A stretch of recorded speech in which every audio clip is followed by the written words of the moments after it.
That's where intermittent fasting comes in. And I did a little Google search on interest in intermittent fasting, going back to 2007. It's really picked up. This is one of the emerging trends on the internet. You still haven't heard a lot about it. It's not as big a deal as low carb or paleo yet, but it's one of those little undercurrents that I think is going to become a lot more prominent soon, and that's why I'm excited to talk about this, and also excited that I found some folks here at the third door who have a similar interest. What's the vertical parameter? The vertical parameter is just a relative scale that Google uses for numbers of hits, and I think 100 is scaled to whatever the highest point they have on that hit is. So if you pay them money, they'll tell you the actual hits. But you can get this part for free. All right. So what's intermittent fasting? All right, it's a term that gets thrown around, and one of the criticisms I've heard is that people say it's undefined. There's no standard protocol here. And in fact, there are a lot of different ways of doing intermittent fasting.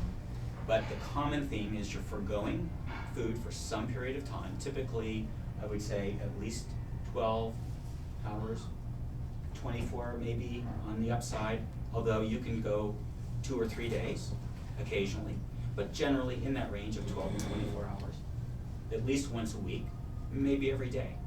And I'll show you at the end, when I get into the practical ways of doing this, that there are people who practice each of those, and there's pros and cons. But those are the common themes. There's got to be this window of time you're not eating, because without that window of time, you're not activating these hormetic processes. It's not starvation, it's not long-term fasting. It's not doing it for spiritual purposes.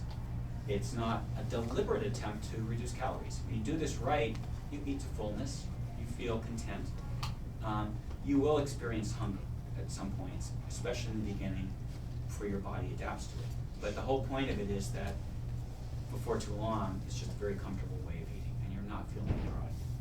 There's no special restrictions on food. Some of us like to eat low carb or paleo or low fat, where we have our own diet. Or maybe you just eat, a garden variety diet. That's not so important as the timing issue here. And there's no special supplements that you have to eat either. So you eat meals normally until you're full. So that goes 100% against the conventional wisdom out there. Most dietitians and most people who espouse different diets will tell you that you got to eat frequently to keep your metabolism going. You got to have at least 6 meals, maybe small meals throughout the day. That's going to keep your blood sugar even. If you miss those meals, your blood sugar is going to drop and you're going to feel hypoglycemic. You got to keep this up to rev up your metabolism. And the problem with fasting that's always pointed out is your blood sugar will get low, you'll get cravings, your metabolism will slow down. This is the start of yo-yo dieting. It will lead to starvation mode, and your metabolism will be permanently damaged. And this is the beginning of yo-yo diets. Right? So that's kind of the theme that you'll hear when you bring up the idea of fasting. So I want to address these. Here's one example of a diet that's based on the 6 meal a day diet. It's called the 6-word diet.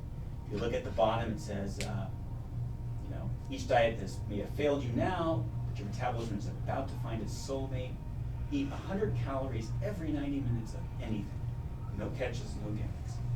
100 calories every 90 minutes. You have to be constantly at the feedlot, and what are you going to do when you're out on that trail or bike riding? You got to pull over and eat a candy bar.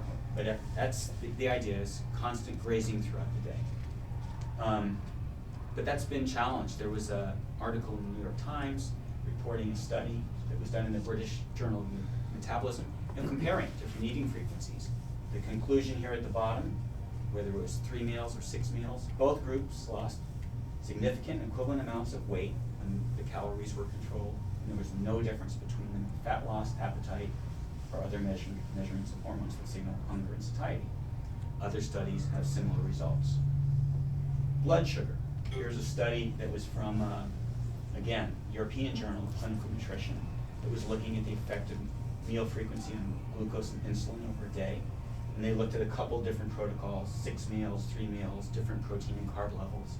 And again, they found that if you looked at glucose levels in terms of the peak glucose level, it was in fact higher when you ate fewer meals. However, if you integrated that total glucose amount over time, the reverse was true. It was actually higher on the 6 meal a day protocol. And then you're exposing yourself to higher glucose for longer periods of time. Similar results have been found for insulin. As far as hunger, I won't go through all the details again. This is another study that found that 3 meals a day led to greater satiety than 6 meals a day. The reverse of what you're hearing. Metabolism. This was a meta-analysis of many different studies looking at the effect of meal frequency, weight gain, and metabolism, and they actually did some measurements using whole body calorimetry and doubly labeled water. Again, they found no effect of meal frequency. So again, where these ideas are coming from, it might be from one little study here or anecdotally, but the data doesn't actually support that. Starvation mode. The idea that your metabolism is going to slow down if you don't eat. Well, in studies up to 60 hours, and here's one looking at up to 48 hours, actually they found very little effect, but what they could find was the metabolism actually was increased by going 48 hours. A little bit of adrenaline kicks in, norepinephrine, epinephrine, glucagon. After a little bit of a lull in energy, your actually metabolism is higher. Now, it is true if you go beyond 3 days and longer, these metabolic effects can kick in and you can actually get into starvation mode. But for a couple of days, you're generally safe. Final point, this is one that comes up all the time, is doesn't this sound like an eating disorder? You know, you're avoiding food, you're obsessed with food when you're doing this intermittent fasting. Doesn't that sound like anorexia or bulimia or some kind of eating disorder? I think the key point here is the motivations are entirely different. I mean, those eating disorders are something to be taken seriously, and they often stem from psychological issues, self-control issues, body image issues, and they're real, and I don't mean to at all discount the seriousness of those. But I think the motivations are different here. Food is not the enemy to be, put aside. It's actually your friend. This gives you more freedom to eat when you want, as much as you want, delicious food, and I think it's really the opposite of an eating disorder. Yet I would say the difference is that the focus is not on body image and self-control, but it's on health and on freedom from compulsions.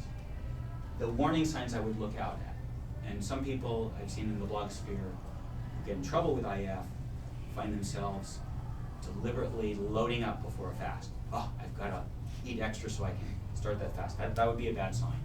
Find yourself doing that. Or at the end of a fast, just going hog wild and binging or purging. These are signs of eating disorders, and if that's the case, this is not for you. I personally, when I heard about this idea of loading up before a fast, I was surprised. It's nothing that I ever thought of doing. I mean, you just eat, stop, and then you go right into it.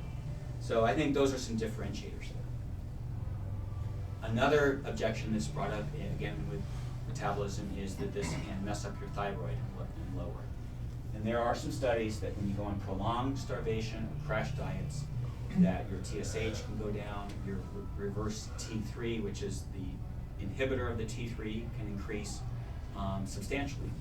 But those studies are generally done for longer term fasts, more than 3 days, or long-term, low-calorie dieting. The key thing here is if you're cycling, which you are, you're fasting intermittently, you are carbing up, you are adding more protein. You're going through that cycle, you shouldn't get into this situation with thyroid. Okay, so that's kind of the science behind it, and I hope I addressed some of the myths or some of the concerns, but in the Q&A, if you do have more concerns about that, I'd be happy to answer it. Because it's something you're always careful about when you're trying something a little bit different, that there could be risks.